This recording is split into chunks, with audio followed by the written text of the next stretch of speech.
नमस्कार दोस्तों, मैं Dipankar Garola grow with educators पे आपका स्वागत है। हमने ग्रो विद एजुकेटर्स पर एक सीरीज प्रारंभ की है, जिसके पिछले पार्ट में हमने रामपुर तिराहा कांड के बारे में चर्चा की।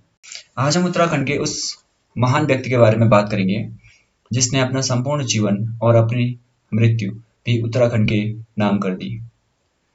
आज हम बात करेंगे श्रीदेव सुमन के बारे में। ऐतिहासिक घटनाओं के बारे में जानने का अर्थ होता है व्यक्ति का खुद को जानना। ये परीक्षा के पॉइंट ऑफ व्यू से तो महत्वपूर्ण है ही, लेकिन एक सामान्य नागरिक के लिए भी अपने ज्ञान का भंडार का विस्तार करने में यह महत्वपूर्ण साबित होगा।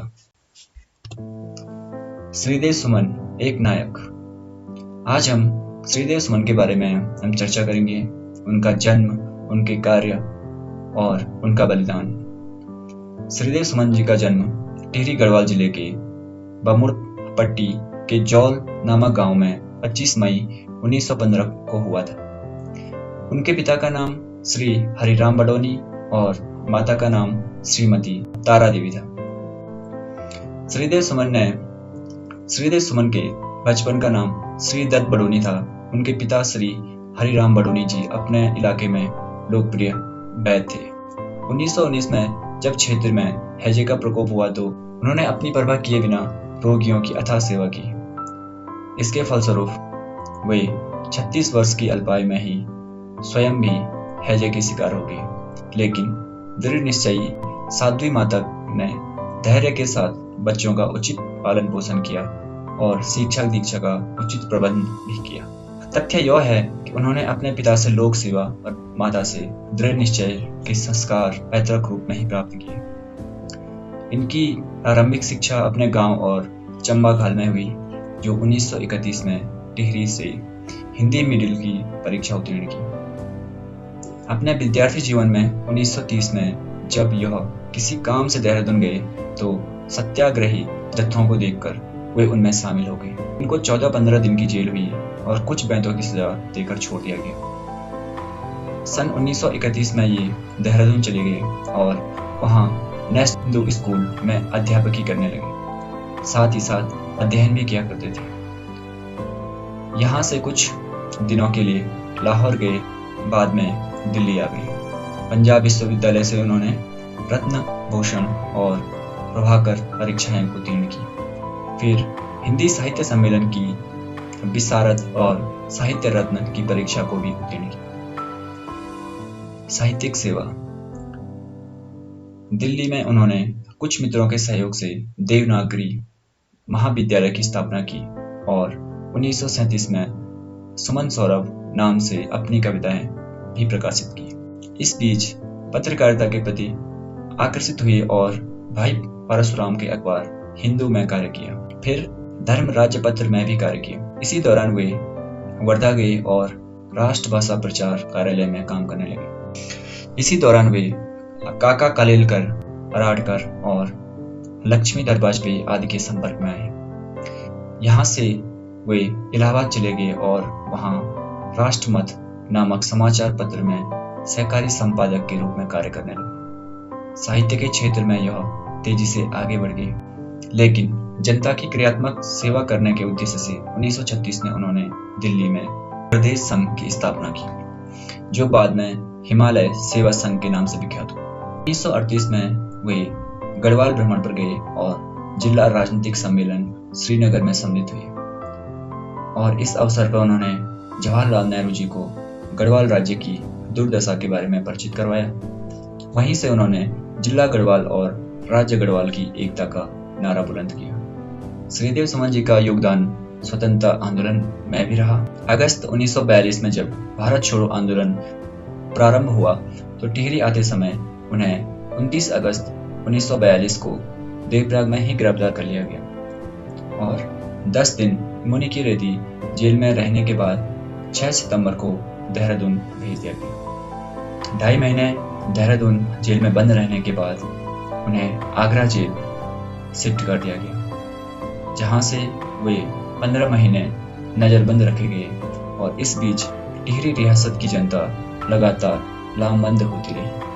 टिहरी रियासत के जुल्मों के संबंध में इस दौरान जवाहरलाल नेहरू जी ने कहा कि टिहरी राज्य के कैद खाने दुनिया भर में मशहूर रहेंगे, लेकिन इससे दुनिया में रियासत की कोई इज्जत नहीं बढ़ सकती। इन्हीं परिस्थितियों में यह 19 नवंबर 1943 को आगरा जेल। रवाई कांड के पश्चात टिहरी राज्य में जन आक्रोश में वृद्धि हुई।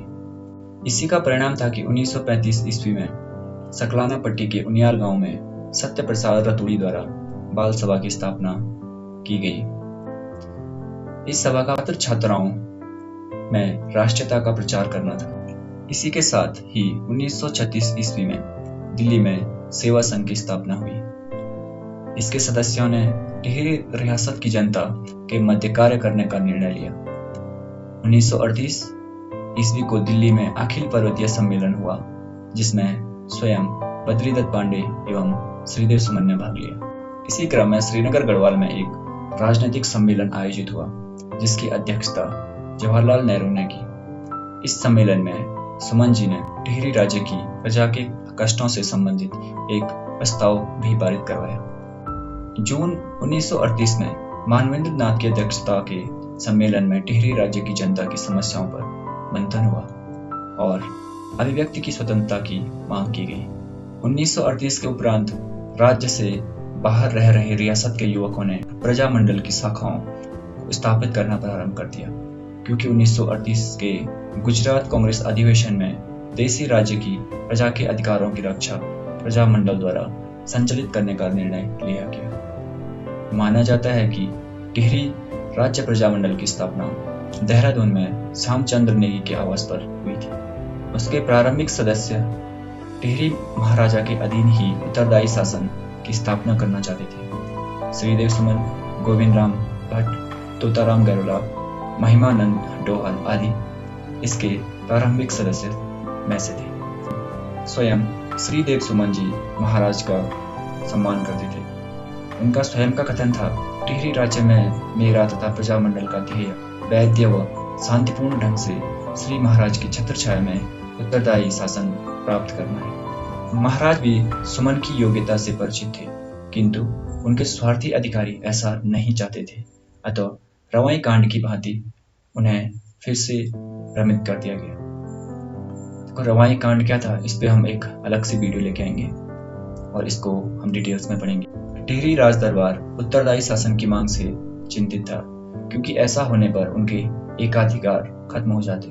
अतः प्रजामंडल मांगों को अनदेखा कर रजिस्ट्रेशन ऑफ एसोसिएशन एक्ट पारित कर दिया। इस एक्ट के तहत स्वतंत्र संस्था के रियासत के अंदर कार्य करने पर प्रतिबंध लग गया। श्रीदेव सुमन और शंकर डोभाल ने टिहरी के अंदर ही प्रजामंडल की स्थापना की कोशिश करनी चाहिए, लेकिन सुमन के पीछे पुलिस लगा दी गई। 9 मार्च 1941 को पहली बार उन्हें अपने ससुराल पटियार गांव से गिरफ्तार कर लिया गया। श्रीदेव सुमन जनसंपर्क वाले नेता थे एवं समाचार पत्रों एवं कई अन्य संस्थाओं से जुड़े थे। जब उन पर 2 माह तक रियासत में घुसने तक का प्रतिबंध लगा दिया गया, तो इस घटना की सर्वत्र निंदा हुई। वे कर्मभूमि पत्र के संपादक मंडल के सदस्य भी थे। अतः कर्मभूमि एवं अल्मोड़ा से प्रकाशित शक्ति पत्र निरंतर टिहरी राज्य से संबंधित समाचार प्रकाशित किया करते थे। अगस्त 1942 ईस्वी को देवराग में सकलानंद डोभाल की अध्यक्षता में हुई सभा में आंदोलन को आक्रामक बनाने का निर्णय हुआ। ब्रिटिश सरकार द्वारा देवराग में आंदोलन के नेताओं को गिरफ्तार किए जाने पर भारी विरोध हुआ। 29 अगस्त को श्रीदेव सुमन भी देवराग में बंदी बनाए गए। पहले उन्हें देहरादून जेल और फिर आगरा की जेल में स्थानांतरित कर दिया गया। जेल से मुक्त होने के बाद 1943 ईस्वी में वे अपने गांव जौल पहुंचे। 17 दिसंबर 1943 ईस्वी को उन्हें टिहरी जाते हुए चंबा में रोक दिया गया। 30 दिसंबर 1943 को उन्हें टिहरी जेल में भेज दिया गया। 29 फरवरी 1944 को जेल में ही अनशन शुरू कर दिया। राज्य की बेरुखी को देखकर 3 मई 1944 में उन्होंने आमरण अनशन शुरू कर दिया। उनका कथन था, मैं अपने शरीर के कण कण को नष्ट हो जाने दूंगा, लेकिन टिहरी के नागरिक अधिकारों को नहीं कुचलने दूंगा। अनशन से उनकी हालत बिगड़ती गई और जेल में अत्याचार हुई। जेल के कर्मियों ने यह प्रचारित करवा दिया कि उन्हें न्यूमोनिया हो गया, लेकिन उन्हें कुनैन के इंटरवेंस इंजेक्शन लगाए गए।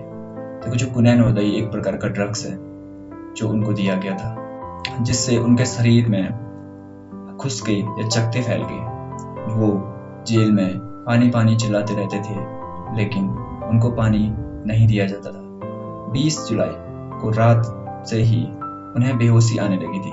25 जुलाई 1944 को शाम करीब 4 बजे इस अमर सेनानी ने अपने देश, अपने आदर्शों की रक्षा के लिए अपने प्राणों की आहुति दे दी। इसी रात जेल प्रशासन ने उनकी लाश एक कंबल में लपेटकर भागीरथी और भिलंगना के संगम के नीचे तेज प्रवाह में फेंक दी। शेखर पाठक ने उनकी भूख हड़ताल को ऐतिहासिक अनशन की संज्ञा दी। उनकी शहादत ने टिहरी में जन आंदोलन को और मजबूत किया और प्रजामंडल को वैधानिक मान्यता मिली, जिसका कार्यालय टिहरी नगर में स्थापित हुआ। आजाद हिंद फौज के सैनिक भी टिहरी जन आंदोलन के समर्थन में 1946 में गढ़वाल आए।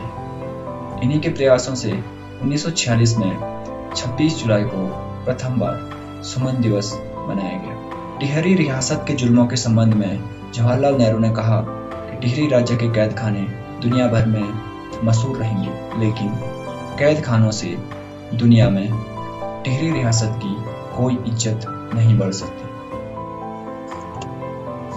Thanks for watching me.